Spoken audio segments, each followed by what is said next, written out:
Hello everybody, this is Kefren. Welcome back to the forecast. I know it's been a little bit here, but I'm coming back for a very special occasion because today Venus has just moved into the sign of Pisces, and it's joining 5 other bodies there: the Sun, Mercury, Mars, Neptune, and Chiron. So there is a lot of this Pisces energy going on right now, and I know that with Pisces energy, nothing is ever really what it seems. So I wanted to come in here and talk a little bit about what Pisces and Neptune is all about, and then talk about how each of these bodies is being affected by that energy.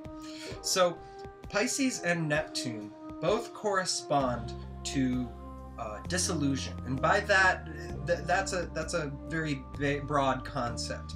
By that I mean the natural forces of entropy.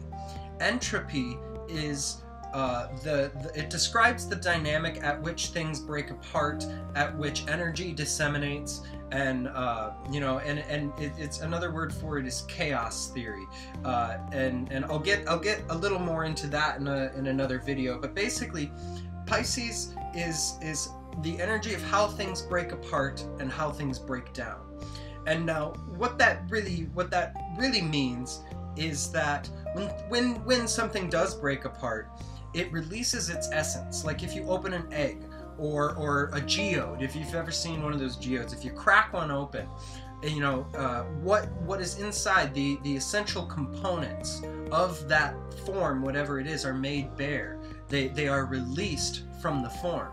So Pisces and Neptune all correspond to the breaking down and dissolution of forms. Now, a form can be anything at all. A form can be a physical object, like a geode, a stone. It can be your body, or a form can also be a form of behavior, a particular characteristic within an individual. A form can also be a society, or a government, or a culture. A form can be a planet. A form can be a cloud of gas. Whatever shape energy takes in this universe, it will take that form, that shape, for a little bit of amount of time, however long that is, but then it disseminates. Eventually it will break apart.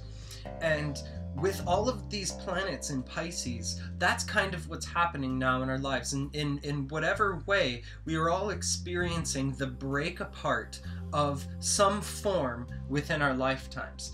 Now, this is never, ever, ever a bad thing. We can freak out about it because in our little mortal bodies within time and space, we're very attached to what it is we have right now, because we don't know when we're going to be getting more of that thing. And so we can hold on to and squeeze onto one of these forms, whether it's a relationship or a business or a way of life, a way of thinking, a belief. We can hold on to these forms as strongly as we can because we're afraid they'll go away. But the more we tighten our grip, whether it's a physical grip or a psychological grip, the faster that thing dissolves. So let's get into the planets to help describe this energy. So first of all, we have the Sun. The Sun just entered Pisces. Now, the Sun corresponds to your ego. It corresponds to your sense of self and how you see yourself and how you engage with your world. It corresponds to your role as, what it is you do, what it is that's important, and how you see yourself in terms of your outer world. And so with the Sun in Pisces, everything that kind of happens now is we start getting a break apart of the ego. We start seeing our parts of ourselves that we haven't ordinarily thought of, or maybe that we've been hiding. Pisces and Neptune is also often associated with delusion, and so with the Sun in Pisces, that ego, that identity of ours, is being taken apart, and we can start seeing through the cracks of who we think we are. And when that happens, we may not like what we see. We may see that we're not quite the person we wanted to be. We may see that we're not doing quite the thing we wanted to do, or we're not in the relationship we wanted to be in. And that's a very important thing. And oftentimes we'll deny that, we'll suppress that, and we'll shove it deep, deep down into our subconscious.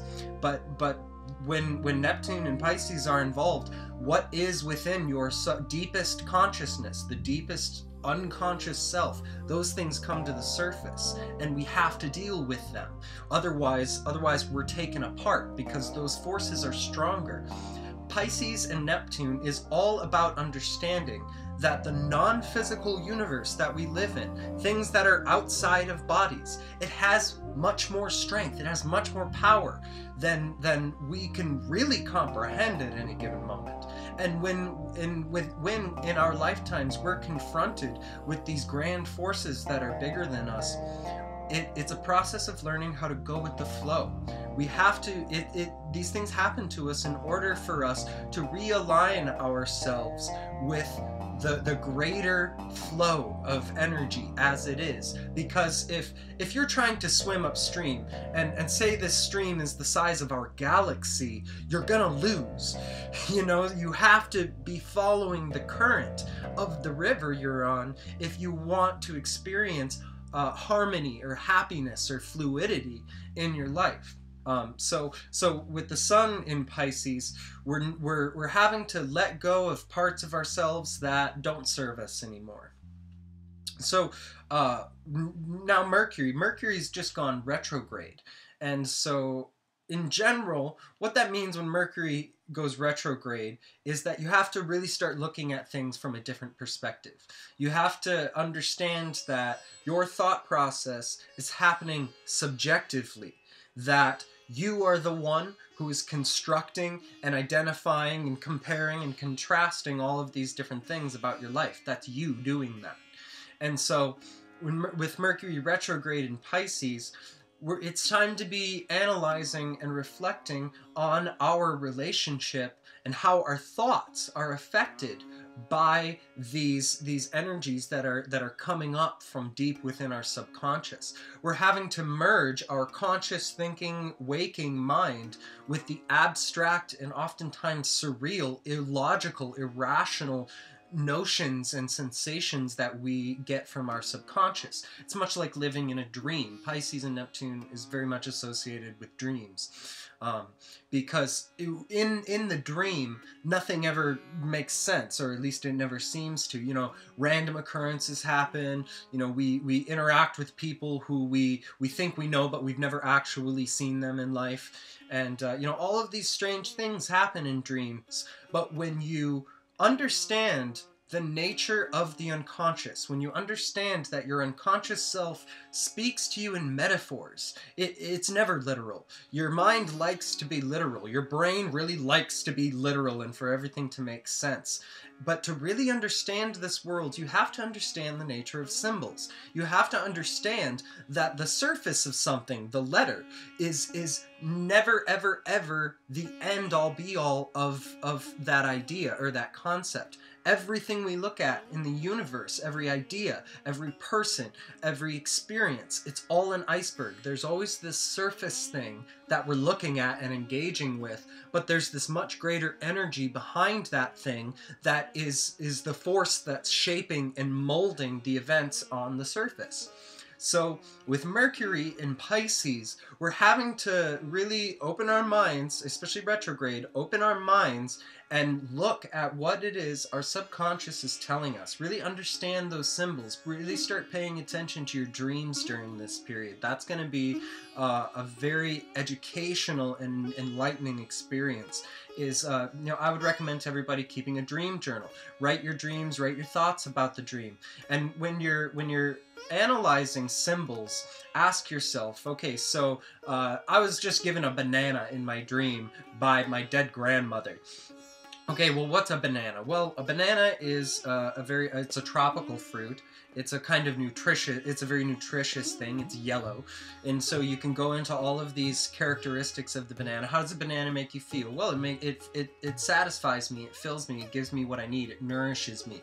Oh, my grandmother was giving this banana to me. Maybe my grandmother has something for me that I need to be hearing at this time. Maybe I need to be sharing something with her and see what that's about. When you follow the instincts and the guidance and the symbols from your dreams, you know, life opens up into all of these brand new dimensions, and it's really cool, and it's really helpful. You're gonna really start understanding how life works, what's the rules of these games, when you understand how to communicate with your subconscious.